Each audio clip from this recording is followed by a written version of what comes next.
ကျိန်စာတိုက်ခံထားရရင်ပြေလေတဲ့နီးဒီနီးကိုတည်တည်ချာနားထောင်ပြီးရင်လက်ကရှယ်လေးလုပ်လူတိုင်းကကျိန်စာတိုက်ခံဘူးတယ်မိမိကိုမိမိလည်းကျိန်စာတိုက်တယ်သားသမီးကနေမိဘကိုလည်းကျိန်စာတိုက်တယ်ပြီးတော့လင်နဲ့မယားလည်းကျိန်စာတိုက်တယ်ရန်သူကိုလည်းကျိန်စာတိုက်တယ်အဲ့ထဲမှာမိမိကိုမိမိကျိန်စာတိုက်တာအဆိုးဆုံးပ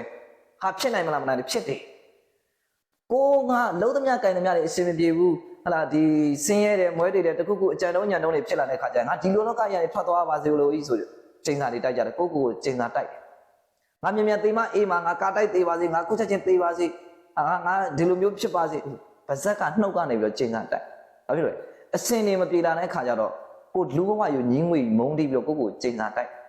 အဲ့ဒီကျိန်စာကြောင့်အဲ့ဒီလူဟာတဲ့စီးပွားရေးလည်းမကောင်းတော့ဘူးကိုရောင်ကိုကလည်းမိမိနဲ့ကျမ်းမာရေးလည်းညံ့လာတယ်ပြီးတဲ့ခါကျရင်အိမ်မှာလည်းအဆင်ပြေတော့တက်တန်းနဲ့တို့ယောဂတွေထူပြောတယ်ဒါကြောင့်မိမိကိုမိမိလည်းကျိန်စာမတိုက်နဲ့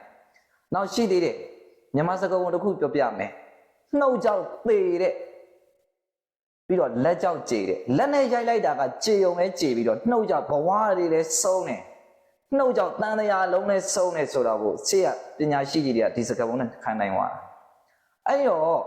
သားသမီးကနေမိဘကိုဘယ်လိုမျိုးကျိန်စာတိုက်လဲဆိုတော့သားသမီးကနည်းနည်းပြောဆိုတာအဆင်မပြေတော့ဆိုရင်ဒီကောင်မင်းများတင်မအိမ်မှာကားတိုက်သေးသွားမှာအဲ့ကောင်သေးဟုတ်သည်ဖြစ်စေမဟုတ်သည်ဖြစ်စေဒီလိုမျိုးပြောပါများလာတဲ့ခါကျတော့သားသမီးဟာမိဘကိုလည်းမုန်းတီးလာတယ်မိဘကလည်းသားသမီးကိုမုန်းတီးလာအဲ့အမုန်းတီးနှစ်ခုကြောင့်ပဲအဲ့ဒီမိသားစုကအဆင်မပြေတော့အဲ့ဒီမိဘတွေရဲ့ကျိန်စာကြောင့်သားသမီးကလှုပ်ရှားကန်စားလို့မရဘူးအဲ့ဒါဆိုရင်တစ္ဆာဆိုရမယ်နောက်တစ်ခုပြောပြပေးမယ်ဟာသစ္စာတရားဟာတကယ်တော့ဘာပြောတာလဲလို့မေးတဲ့ခါကျတော့သစ္စာတရားဆိုတာမှန်တာကိုပြောတာကိုကသူများဘက်မှာယုံမှထားရင်လည်းယုံမှထားတယ်ဆိုတဲ့အကြောင်းပြောရရမယ်ပြီးတော့ကောင်းထားတယ်ဆိုတာလည်းကောင်းထားရင်လည်းကောင်းတယ်ဆိုတဲ့အကြောင်းပြောရရမယ်အဲ့ဒါသစ္စာအဲ့တော့ပြောပြအောင်မယ်ဗျဓမ္မပဒဝိတုတစ်ခုမှာတိုင်းပြည်တစ်ခုမှာရှင်ဘုရင်ကြီးကကြွားစင်လှဲ့ပြီးတော့ကျင်းနဲ့မောင်းထုပြီးတော့ကျင်ညာလိုက်တယ်အေးဒီမြင့်ရေကိုစီးနေတဲ့မြေရေကိုအထက်ကိုစံတက်အောင်လုံနိုင်တဲ့သူရှိငါကိုးကွယ်မယ်မင်းဆရာဖြစ်ကိုးကွယ်မယ်ဆိုပြီးကြီးညာလိုက်တာအဲ့ဒီမှာယသိဇံပြန်ယသိတွေပညာရှိတွေဘေးရင်ဆရာတွေနက္ခတ်ဆရာတွေအလောကီစီရင်ဆရာတွေအကုန်လုံးကအကြံအိုက်သွားဘူးမှမလုပ်နိုင်စဉ်းစားလေမြင်းရံကနေနေရကိုစီးတဲ့မြင်းရံကနေနေရကိုစီးတဲ့ရေကိုဘယ်လိုလုပ်သွားပြီးအထက်ဆံလို့ရမှာလဲလောကနေရမှာကြော်လုံးပြီးတော့သူမှမလုံနိုင်အဲ့ဒါနဲ့ဘင်းကြီးကညီးသွားတယ်ဟာငါတိုင်းပြည်မှာအဲ့လိုစွမ်းရည်မျိုးရှိတဲ့ပုံကိုမရှိဘူးပဲဆိုညီးသွားတဲ့အချိန်မှာကြီးတဲ့ဆာမတွေကကြားသွားတဲ့ခါကျတော့ကျမလုံနိုင်ပါတယ်လို့ပြောတဲ့ခါကျတော့မူကြီးမရတွေကဟဲ့နင်းမှန်မှန်ပြောနော်နင်းမလုံနိုင်နင်းကိုတတ်မှာဆိုရတယ်ကျမအသေးသားခံလိုက်မယ်ကျမကိုကျမယုံနေတယ်အဲ့ဒါနဲ့ကြီးတဲ့ဆာမခွက်လေးတစ်လုံးကင်သွားတယ်မြေကမ်းမကိုရောက်မြေကမ်းမကိုရောက်လဲရောက်သွားရောသူသစ္စာဆိုတယ်ဘလို့သစ္စာဆိုလဲဆိုတော့ကျွန်ုပ်သည်ပြည်တယ်စာမှဖြစ်ပါသည်ကျွန်ုပ်အခကျင်းငွေပေးသောသူတို့ကိုတထောင်စားမှစာရရှင်ပြည်ထိတိုင်အောင်လာရောက်ပျော်ပါတဲ့သူတွေအကုန်လုံးကိုတထောင်စားခဲဆိုပြီးတော့လည်းစင်တမ်းမခွဲတယ်လို့ရှင်ပြည်ကဲ့သို့ဆိုပြီးတော့လည်းစင်တမ်းမခွဲမဲ့တပြေးညီဆက်ဆံပါသည်ပြုမြုပ်ပါသည်အီမန်ကတော့သစ္စာစကားကြောင့်ဤခွက်သည်ရေကိုစံတက်ပါစေသားဆိုပြီးတော့ခွက်ကိုမြစ်ထဲမျှောချလိုက်တယ်ရေကလုံးလုံးလို့စီးနေတာအဲ့ခွက်ကကိုထောက်ဆန်းတတ်သွားတယ်အဲ့ဒါသစ္စာတရားတယ်သစ္စာတရားနောက်တစ်ခုရှိသေးတယ်ကျွန်တော်လောကီဆရာတွေကဘာအမှားယွင်းနေလောက်တာလဲလို့မြင်တဲ့ခါကျတော့သစ္စာနဲ့ကျိန်စာအောင်မကွဲကြဘူးသစ္စာနဲ့ကျိန်စာမကွဲဘူးလောကီဆရာတွေအပြစ်မတင်တဲ့ဒီဖိုင်သစ္စာကြည့်အဲ့တော့ပညာယူကြတယ်ပေါ့ဗျာဂိုင်းပညာတွေဘာညာယူကြတယ်ယူလဲယူရောပေးခါကျပညာအခါမှာသစ္စာဆိုတယ်ဤဂရိသစ္စာ၃ချက်ပြတ်ခဲ့သည်ရှိတော့တွေးပပတ်အန်ရဲ့သေးပါစေလားမဟာဝေစီငရဲမှာမကြွတန်းခံရပါစေလား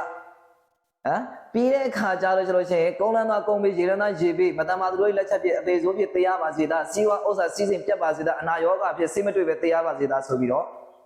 ့ဆရာလုံးတဲ့လူကတိုင်ပေးလိုက်ရောအဲ့ဒါကျိန်စာ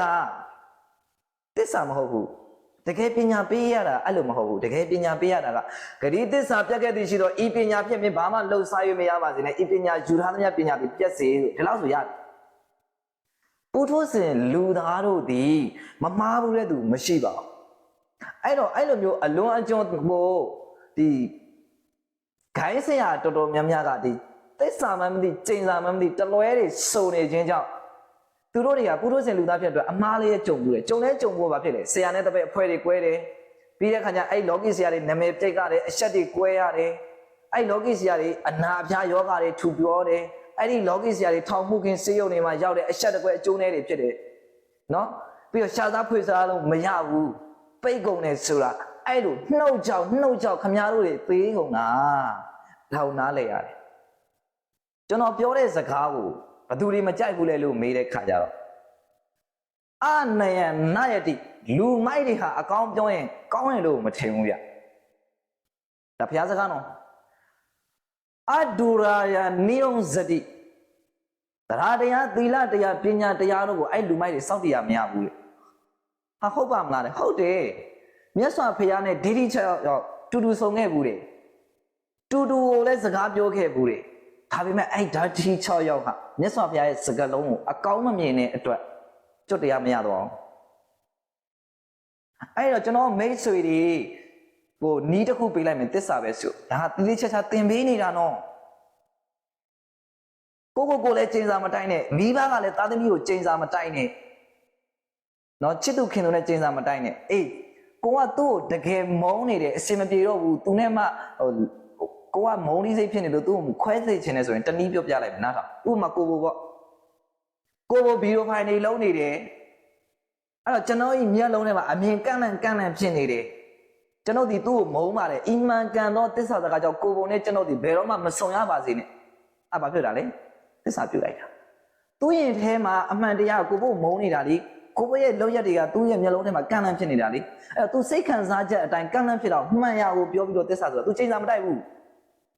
ကိုဖို့သေးပါစေချိန်စာမတိုက်ဘူး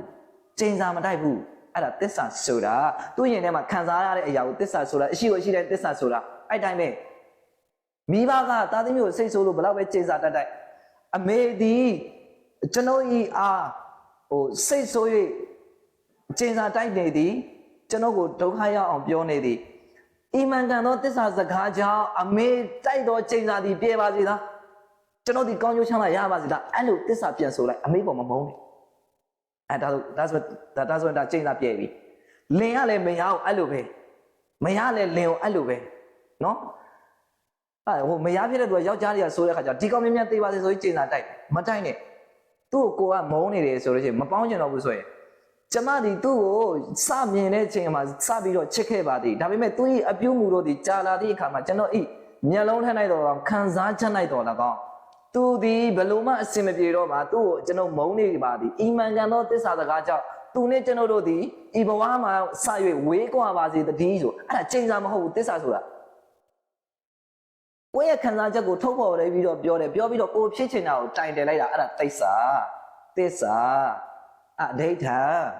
ကျင်စာတိုက်တာမဟုတ် तू ဘာဖြစ်ပါစေလို့တက်မဟုတ် तू နဲ့ကိုယ်နဲ့ဝေးပါစေ तू နဲ့ကိုယ်နဲ့ပေါင်းပါစေအဲ့ဒါက तू နဲ့ကိုယ်နဲ့ဝေးပါစေလို့ तू နဲ့ကိုယ်နဲ့ပေါင်းပါစေဆိုတာကအဲ့ဒါကဘာလို့တာလဲစံထားပြုတာနော်သူ့ဘက်မှာကိုယ့်ရဲ့ခံစားချက်ကိုထုံမှန်ပြီးတော့ပြောတာကအဲ့ဒါမှန်ရကိုပြောတာမလို့သစ္စာတဲ့ဒါကြောင့်မိတ်ဆွေတွေကျင်စာပြီးနေတယ်ဆိုရင်ဒီနေ့ဒီချိန်ကစပြီးတော့ကိုသစ္စာဆိုပါဖျားရှိကိုထွက်ကျွန်တော်ဒီအများနဲ့သစ္စာဆိုတယ်ဘလို့သစ္စာဆိုလဲလို့မေးတော့ကျွန်ုပ်ဒီကျွန်ုပ်ပြုခဲ့သမျှသောကုသိုလ်ဖို့ပါကအားလုံးတို့ကိုကျွန်ုပ်ဘလို့လုပ်ခဲ့ပါတယ်အီမန်ကန်သောသစ္စာစကားကြောင့်ခုနကသာသမီများအဆင်ပြေပါစေဆိုတော့ကိုအမြဲတမ်းသစ္စာဆိုတယ်ဒါကြောင့်မို့လို့ကိုနဲ့တွေ့တဲ့လူတိုင်းမှာအားလုံးအေးချမ်းသွားစေပါတယ်